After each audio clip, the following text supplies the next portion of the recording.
ನಮಸ್ತೆ ಎಲ್ಲರಿಗೂ welcome to S K Mysuru Ruchi. ಈ ದಿನ ಅಕ್ಕಿ ಹಿಟ್ಟಿಂದ ಕರ್ದಿರೋ ರೊಟ್ಟಿ ಹೇಗೆ ಮಾಡೋದು ಅಂತ ತೋರಿಸ್ಕೊಡ್ತೀನಿ. ನೋಡ್ಕೊಂಬರೀರಿ ಬನ್ನಿ. ಈ ಚಳಿ ಮಳೆಗಾಲದಲ್ಲಿ ತುಂಬ ಚೆನ್ನಾಗಿರುತ್ತೆ ಈ ತಿಂಡಿ, ಎಲ್ಲರೂ ಇಷ್ಟಪಡ್ತಾರೆ. ನೀವು ಒಮ್ಮೆ ಮಾಡಿ ನೋಡಿ. ಬನ್ನಿ ಹೇಗೆ ಮಾಡೋದು ಅಂತ ತೋರಿಸ್ಕೊಡ್ತೀನಿ.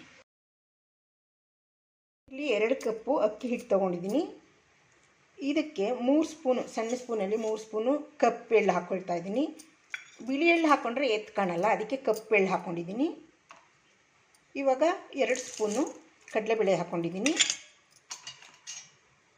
2 ಸ್ಪೂನು ಹೆಸರುಬೇಳೆ,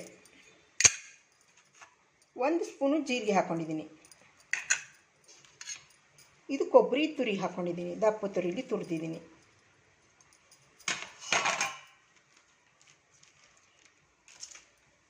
ಇಲ್ಲಿ ಶುಂಠಿ, 1 ಆಲೂಗೆಡ್ಡೆ, 1 ಬಾಳೆಕಾಯಿ ತೊಗೊಂಡಿದ್ದೀನಿ, ಕರಿಬೇವಿನ ಸೊಪ್ಪು, ಕೊತ್ತಂಬರಿ ಸೊಪ್ಪು, ಸಬ್ಸಿಗೆ ಸೊಪ್ಪು, ಇದೆಲ್ಲ ಕ್ಲೀನಾಗಿ ತೊಳೆದು ಬಿಟ್ಟು ಕಟ್ ಮಾಡ್ಕೊಳ್ತೀನಿ. ಇವಾಗ ನೀಟಾಗಿ ಸೊಪ್ಪೆಲ್ಲ ತೊಳೆದು ಕಟ್ ಮಾಡ್ಕೊಂಡಿದ್ದೀನಿ. ಶುಂಠಿನ ತುರ್ಕೊಂಡಿದ್ದೀನಿ. ಹಸಿಮೆಣಸಿನ್ಕಾಯಿ ಮತ್ತು ಕರಿಬೇವನ್ನ ಈ ಹಸಿಮೆಣಸಿನ್ಕಾಯಿ ಪೇಸ್ಟ್ ಪುಡಿ ಮಾಡೋದ್ರಲ್ಲಿ ಪುಡಿ ಮಾಡ್ಕೊಂಡಿದ್ದೀನಿ. ಇದು ಸಣ್ಣ ತುರಿಲಿ ಆಲೂಗೆಡ್ಡೆ ಮತ್ತು ಬಾಳೆಕಾಯಿನ ತುರಿದ್ಬಿಟ್ಟು ನೀರೊಳಗೆ ಹಾಕ್ಕೊಂಡಿದ್ದೀನಿ. ಮೊದಲು ಸಿಪ್ಪೆ ತೆಗಿಬೇಕು. ಈ ಪೀಲರಿಂದ ಸಿಪ್ಪೆ ತೆಗೆದುಬಿಟ್ಟು ಆಲೂಗೆಡ್ಡೆ ಮತ್ತು ಬಾಳೆಕಾಯಿನ ಈ ರೀತಿ ಸಿಪ್ಪೆ ತೆಗೆದಾದ್ಮೇಲೆ ಸಣ್ಣ ತುರಿಲಿ ತುರ್ಕೋಬೇಕು. ತುರಿದ್ಬಿಟ್ಟು ನೀರು ಹಾಕಿದ್ದೀನಿ. ಇದೆಲ್ಲ ಹಾಕ್ಕೊಳ್ತೀನಿ. ಇವಾಗ ಶುಂಠಿನೂ ತುರ್ಕೊಂಡಿದ್ದೀನಿ. ಈ ರೀತಿ ಸಣ್ಣಗೆ ಎಲ್ಲ ಸೊಪ್ಪು ಎಲ್ಲ ಕಟ್ ಮಾಡಿಕೊಂಡು ಹಾಕ್ಕೊಂಡಿದ್ದೀನಿ. ಇವಾಗ ನೀರಿಗೆ ತಣ್ಣೀರಿಗೆ ಒಂದು ಸ್ವಲ್ಪ ಉಪ್ಪು ಹಾಕ್ತೀನಿ. ಇದನ್ನು ಕುದಿಸ್ಬೇಕು. ಇದನ್ನೆಲ್ಲ ಹಾಕಿ ಇದರೊಳಗಡೆ ಮಿಕ್ಸ್ ಮಾಡ್ಕೊಳ್ತೀನಿ. ಮೊದಲಿಗೆ ಇದನ್ನೆಲ್ಲ ಸೋಸ್ಕೊಬಿಡ್ತೀನಿ, ನೀರೆಲ್ಲ ತೆಗೆದು. ನೀರಿಗೆ ಹಾಕ್ತಾಯಿದ್ರೆ ಕಪ್ಪಾಗುತ್ತೆ, ಅದಕ್ಕೆ ಈ ರೀತಿ ನೀರು ಹಾಕಿಬಿಟ್ಟು ತುರ್ಕೋಬೇಕು. ತುರ್ಕೊಂಡು ನೀರು ಹಾಕಬೇಕು. ಅದು ನೀರು ಸೋರ್ತಾ ಇರಲಿ. ಇದೆಲ್ಲ ಮಿಕ್ಸ್ ಮಾಡ್ಕೊಳ್ತೀನಿ. ನೋಡಿ, ಈ ರೀತಿ ಗುಳ್ಳೆ ಗುಳ್ಳೆ ಬರೋ ಹಾಗೆ ಕುದಿಸ್ಕೋಬೇಕು. ಇವಾಗ ಈ ಹಿಟ್ಟಿಗೆ ಹಾಕೋಣ.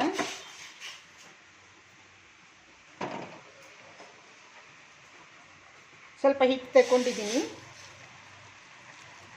ಅರ್ಧ ಸ್ವಲ್ಪ ಕಲಿಸ್ಕೊತೀನಿ.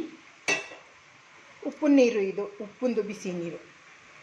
ಒಂದು ಬಾಣಲಿಗೆ ಎಣ್ಣೆ ಹಾಕಿಬಿಟ್ಟು ಸ್ಟವ್ ಆನ್ ಮಾಡಿ ಎಣ್ಣೆ ಕಾಯಕ್ಕೆ ಇಟ್ಟಿದ್ದೀನಿ. ಈ ಕಡೆ ಅದೇ ಸಾಮಾನು ತತ್ತೀವಲ್ಲ ಅಂಗಡಿಲಿ, ಆ ಪೇಪರ್ಗೆ ಎಣ್ಣೆ ಹಚ್ಕೊಂಡಿದ್ದೀನಿ. ಈ ರೀತಿ ಒಂದು ಉಂಡೆ ಕಟ್ಕೊಳ್ಳೋದು. ಉಂಡೆ ಕಟ್ಕೊಂಡು ಸ್ವಲ್ಪ ಎಣ್ಣೆ ಕೈ ಮಾಡ್ಕೋಬೇಕು. ಗಟ್ಟಿ ಕಲಿಸ್ಕೋಬೇಕು ಉಂಡೆ. ಸ್ವಲ್ಪ ಹೀಗೆ ತಟ್ಕೊಂಡು ಹೋಗೋದು. ಈ ಚಳಿಲಿ ಈ ಥರ ಎಣ್ಣೆ ತಿಂಡಿ ಎಲ್ಲರೂ ತಿನ್ನೋಕ್ಕೆ ಇಷ್ಟಪಡ್ತಾರೆ. ಇದಕ್ಕೆ ಏನು ಚಟ್ನಿ ಬೇಡ, ಹಾಗೇ ತಿನ್ಬಿಡ್ಬೋದು. ನೋಡಿ, ಇಷ್ಟು ತಟ್ಕೊಂಡಿದ್ದೀನಿ. ಎಣ್ಣೆ ಕಾಯಿಲಿ ನೋಡಿ, ಒಂಚೂರು ಬಿಟ್ಟು ನೋಡಿದ್ದೀನಿ. ಅದು ಮೇಲೆ ಬಂದರೆ ಎಣ್ಣೆ ಕಾದಿದೆ ಅಂತ. ಜೋರು ಉರಿಲೇ ಇರಬೇಕು, ದೊಡ್ಡ ಉರಿಲೇನೆ. ಇವಾಗ ಇದನ್ನು ಎಣ್ಣೆಗೆ ಹಾಕ್ತೀನಿ. ಮನೆ ತಟ್ಕೋಬೇಕು. ತುಂಬ ತೆಳ್ಳಗೆ ಮಾಡಿಬಿಟ್ರೆ ಕವರಿಂದ ಎತ್ಕೊಳ್ಳೋಕ್ಕಾಗಲ್ಲ. ನೋಡಿ, ಇದು ಒಂದು ಮೇಲೆ ಬಂದಮೇಲೆ ಈಗ ಟರ್ನ್ ಮಾಡಿ ಬೇಯಿಸೋಣ. ನಮಗೆ ಹೇಗೆ ರೋಸ್ಟ್ ಬೇಕೋ, ಮೆತ್ತಗೆ ಬೇಕೋ ಹಾಗೆ ಬೇಯಿಸ್ಕೋಬೇಕು. ನಮ್ಮನೆಯಲ್ಲೆಲ್ಲ ರೋಸ್ಟ್ ಮಾಡಿರ್ತೀವಿ. ಇವತ್ತು ತಿನ್ಬೋದು, ಬೇಕಾದ್ರೆ ಇಟ್ಕೊಂಡು ನಾಳೆನೂ ತಿನ್ಬೋದು. ಆ ರೀತಿ ಇರುತ್ತೆ ರೋಸ್ಟಾಗಿ ಬೇಯಿಸಿದ್ರೆ. ಈ ನಿಪ್ಪಟ್ಟು ಎಲ್ಲ ಬೇಯಿಸ್ತೀವಲ್ಲ, ಆ ರೀತಿ ಕೆಂಪು ಬೇಯಿಸ್ಕೊತೀವಿ ನಾವು. ಇದು ಇನ್ನೂ ಬೇಯಲಿ. ಇಷ್ಟು ಕೆಂಪಗಾದರೆ ಸಾಕು. ನಮ್ಗೆ ಯಾವ ರೀತಿ ಬೇಕು, ವಯಸ್ಸಾದವರಿದ್ದರೆ ಮೆತ್ತಗೆ ಬೇಯಿಸ್ಕೊಡ್ಬೇಕು ಅವ್ರಿಗೆ. ಈ ರೀತಿ ಕಟ್ಟುಮ್ ಅನ್ನಂಗೆ ಬೇಯಿಸಿದ್ರೆ ತಿನ್ನೋಕ್ಕಾಗಲ್ಲ ಅವ್ರಿಗೆ. ಇವಾಗ ಒಂದು ತೂತನ್ನ ಜಾಲರಿಗೆ ಹಾಕ್ತೀನಿ. ಇದೇ ರೀತಿ ಇನ್ನೊಂದು ಹಾಕ್ತೀನಿ. ಇದೇ ರೀತಿ ಎಲ್ಲ ರೊಟ್ಟಿಗಳನ್ನ ಕರೆದು ಎತ್ತಿಕೋತೀನಿ.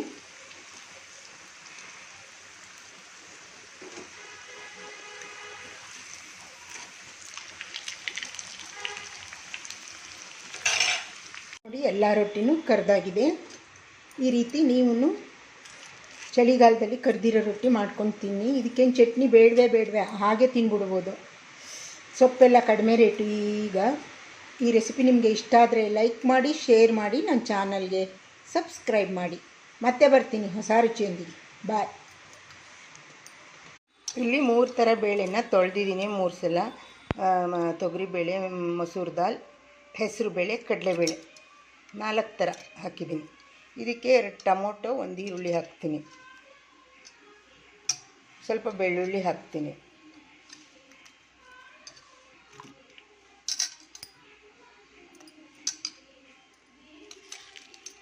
ಸ್ವಲ್ಪ ಕರಿಬೇವಿನ ಸೊಪ್ಪು ಹಾಕ್ತೀನಿ. ಇದನ್ನು ಇವಾಗ ಕುಕ್ಕರ್ಗೆ ಹಾಕಿ 3 ವಿಷಲ್ ತೊಗೊಳ್ಳೋಣ. 2 ಕ್ಯಾರೆಟು ಸಣ್ಣದಾಗಿ ಪೀಸ್ ಮಾಡ್ಕೊಂಡು ನೀರು ಹಾಕ್ಕೊಂಡಿದ್ದೀನಿ. ಇದು ಮುಚ್ಚಳ ಮುಚ್ಚಿ ಈ ಬೇಳೆ ಒಳಗೆ ಇಡ್ತೀನಿ. ಇವಾಗ ಕುಕ್ಕರ್ ಇದನ್ನು ಸ್ಟವ್ ಆನ್ ಮಾಡಿ 2 ವಿಷಲ್ ತೊಗೊಳ್ತೀನಿ. ಸ್ಟವ್ ಆನ್ ಮಾಡಿ ಇಟ್ಟಿದ್ದೀನಿ. ಈ ರೀತಿ ಮುಚ್ಚಳ ಮುಚ್ಚಿ ಇಡಬೇಕು. ಇವಾಗ 2 ವಿಷಲ್ ತೊಗೊಳ್ಳಿ. ಪಾತ್ರೆಗೆ 3 ಸ್ಪೂನ್ ಎಣ್ಣೆ ಹಾಕಿದ್ದೀನಿ. ಇಲ್ಲಿ ಒಗ್ಗರಣೆ ಸಾಮಾನು ಹಾಕ್ತೀನಿ. ಸಾಸಿವೆ, ಕಡಲೆಬೇಳೆ, ಜೀರಿಗೆ, ಮೆಂತ್ಯ, ಸ್ವಲ್ಪ ಹಿಂಗೆ ಹಾಕ್ತೀನಿ. ಇದೆಲ್ಲ ಸ್ವಲ್ಪ ಚಟಪಟ ಅಂತ ಸಿಡಿಲಿ. 1/4 kg ಬೆಂಡೆಕಾಯಿ ಹಾಕಿದ್ದೀನಿ. ಇದು ಸ್ವಲ್ಪ ಬಾಡಿಸ್ಕೊಳ್ಳೋಣ.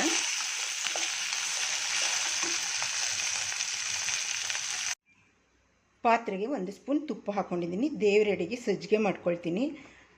ಏನು ಬೆಳಗ್ಗೆ ಎದ್ದ ತಕ್ಷಣ ಪೂಜೆಗೆ ಎಡೆ ತೋರಬೇಕಲ್ವ, ಏನಾದರೂ ಒಂದು ಸಿಂಪಲ್ಲಾಗಿ ಬೆಲ್ಲದ ಸಜ್ಜಿಗೆ ಮಾಡ್ಕೊಳ್ತಾ ಇದ್ದೀನಿ. ನೋಡಿ, ತುಪ್ಪ ಕಾದಿದೆ. ದ್ರಾಕ್ಷಿ, ಗೋಡಂಬಿ, ಬಾದಾಮಿ ಹಾಕ್ತಾಯಿದ್ದೀನಿ ಕಟ್ ಮಾಡಿಬಿಟ್ಟು. ಇದು ಸ್ವಲ್ಪ ಫ್ರೈ ಆಗಿ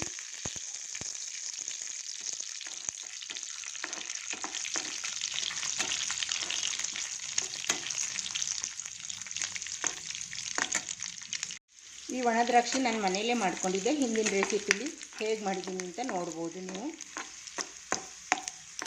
ಇವಾಗ 1 ಲೋಟ ಉಪ್ಪಿಟ್ಟು ರವೆ, ಚಿರೋಟಿ ರವೆ ಎಲ್ಲ ಉಪ್ಪಿಟ್ಟು ರವೆ ಹಾಕ್ತಾಯಿದ್ದೀನಿ. ಇದರೊಳಗೆ ಹಾಕಿ ಚೆನ್ನಾಗಿ ಬಾಡಿಸ್ಕೊಂಡ್ಬಿಡ್ತೀನಿ. ಚೆನ್ನಾಗಿ ಘಮ ಬರೋ ತನಕ ಹುರ್ಕೊಳ್ತೀನಿ. ಇಷ್ಟಾದಮೇಲೆ ತೆಗೆದುಬಿಡ್ತೀನಿ. ಘಮ ಬರೋ ತನಕ ಹುರಿದ್ಕೊಂಡಿದ್ದೀನಿ. ಇವಾಗ ಬೇರೆ ಒಂದು ಪಾತ್ರೆ ಇಟ್ಟಿದ್ದೀನಿ. ಇದಕ್ಕೆ 1 ಲೋಟ ಹಾಲು ಹಾಕ್ತಾಯಿದ್ದೀನಿ. ಈ ಲೋಟದಲ್ಲಿ 2 ಲೋಟ ನೀರು ಹಾಕ್ತೀನಿ. ಹಾಲು 1 ಲೋಟ, ನೀರು 2 ಲೋಟ, 3 ಲೋಟ. ಚಿಟಿಕೆ ಉಪ್ಪು ಹಾಕ್ತಾಯಿದ್ದೀನಿ. ನಾವು ರವೆ ಎಷ್ಟು ತೊಗೊಂಡಿದ್ದೋ ಅದೇ ಲೋಟದಲ್ಲಿ ಬೆಲ್ಲ ತೊಗೊಂಡಿದ್ದೀನಿ. ಬೆಲ್ಲ ಹಾಕ್ತಾಯಿದ್ದೀನಿ. ಇದಕ್ಕೆ ಸ್ವಲ್ಪ ಏಲಕ್ಕಿ ಪುಡಿ ಹಾಕ್ತಾಯಿದ್ದೀನಿ. ಇದು ಚೆನ್ನಾಗಿ ಕುದಿ ಬರಲಿ. ಬೆಲ್ಲ ಎಲ್ಲ ಕರಗಿ ಕುದಿ ಬರಲಿ ನೀರು. ನೋಡಿ, ಇಷ್ಟು ಕುದೀತಾ ಇದ್ಮೇಲೆ ರವೆಗೆ ಹಾಕ್ಬಿಡ್ಬೇಕು.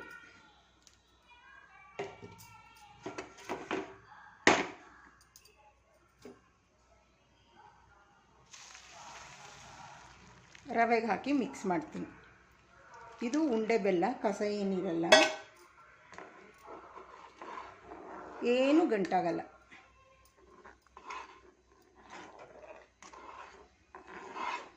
ಸ್ವಲ್ಪ ಗಟ್ಟಿಯಾಗೋ ತನಕ ತಿರುಗೋಣ.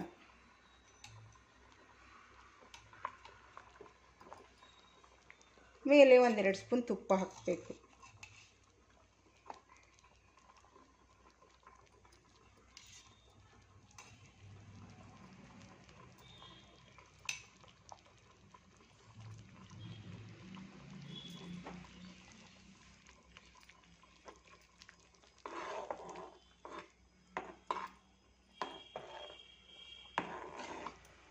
ಸ್ವಲ್ಪ ಹೊತ್ತು ಬಿಟ್ಟರೆ ಇದು ಗಟ್ಟಿಯಾಗುತ್ತೆ. ಆದಮೇಲೆ ಸ್ಟವ್ ಆಫ್ ಮಾಡಿಬಿಡ್ಬೇಕು. ಇದು ರೆಡಿ ಆಗಿದೆ. ನಾನು ಬೆಳಗ್ಗೆನೇ ದೇವ್ರ ಎಡೆಗೆ ಮಾಡ್ಕೊಂಡಿದ್ದೀನಿ. ರವೆ ಸಜ್ಜಿಗೆ ಮಾಡ್ಕೊಂಡಿದ್ದೀನಿ. ಇವತ್ತು ಶುಕ್ರವಾರ ಅಲ್ವಾ, ಬೆಳಗ್ಗೆನೇ ಶುಕ್ರವಾರ ವರಮಹಾಲಕ್ಷ್ಮಿ ಪೂಜೆಗೆ ಮನೆ ದೇವ್ರಿಗೆ ಎಡೆ ಮಾಡೋದಕ್ಕೆ ಮಾಡ್ಕೊಂಡಿದ್ದೀನಿ. ಈ ರೀತಿ ನೀವು ಮಾಡಿ ನೋಡಿ. ಈ ರೀತಿ ವರಮಹಾಲಕ್ಷ್ಮಿ ಪೂಜೆ ಮಾಡಿದ್ದೀನಿ ನಮ್ಮ ಮನೇಲಿ ಶುಕ್ರವಾರ.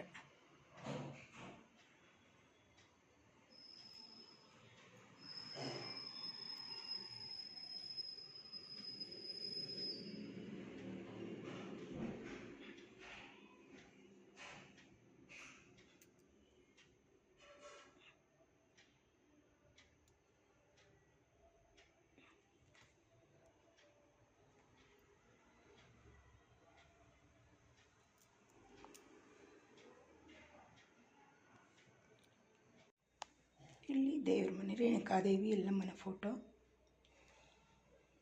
ಶಿವ ಪಾರ್ವತಿ ಫೋಟೋ.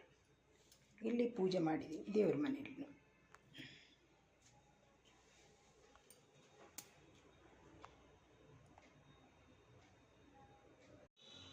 ಈ ರೀತಿ ಶುಕ್ರವಾರದ ಪೂಜೆ ಮಾಡಿದ್ದೀವಿ.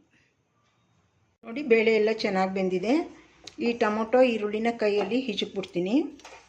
ಇದು ಕ್ಯಾರೆಟ್ ಬೆಂದಿದೆ ತೊಗೊಂಬಿಟ್ಟು ಇದೊಂದು ಸ್ವೀಟ್ ಮಾಡ್ತೀನಿ. ಇವಾಗ ತೋರಿಸ್ಕೊಡ್ತೀನಿ. ಇದನ್ನು ಬಾಡಿಸಿರೋ ಬೆಂಡೆಕಾಯಿಗೆ ಹುಣಸೆ ಹುಳಿ ಹಾಕಿದ್ದೀನಿ, ಸ್ವಲ್ಪ ಒಂದು ಲೋಟದಷ್ಟು. ಇದನ್ನು ಚೆನ್ನಾಗಿ ಹುಳಿಲಿ ಕುದಿಸೋಣ. ಮೊದಲು ಈ ರೀತಿ ಕುದಿಸಿದ್ರೆ ಇದರೊಳಗಿರೋ ಲೋಳೆ ಎಲ್ಲ ಹೋಗುತ್ತೆ, ಅದಕ್ಕೆ ಹುಣಸೆ ಹಣ್ಣು ಹುಳಿ ಹಾಕಿದ್ದೀನಿ. ಇವಾಗ ಬೆಂದಿರೋ ಬೇಳೆ ಹಾಕ್ತೀನಿ.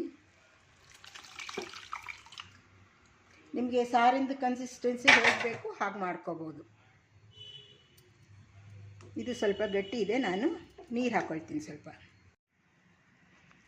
ನೋಡಿ ಇಷ್ಟು ತೆಳ್ಳಗಿರಬೇಕು. ಇವಾಗ ಸಾಂಬಾರು ಪೌಡ್ರು ಹಾಕ್ತಾಯಿದ್ದೀನಿ. ರುಚಿಗೆ ತಕ್ಕಷ್ಟು ಉಪ್ಪು ಹಾಕ್ತೀನಿ ಸ್ವಲ್ಪ. ಇದೆಲ್ಲ ಖಾರ ಎಲ್ಲ ಚೆನ್ನಾಗಿ ಕುದಿ ಬರಲಿ.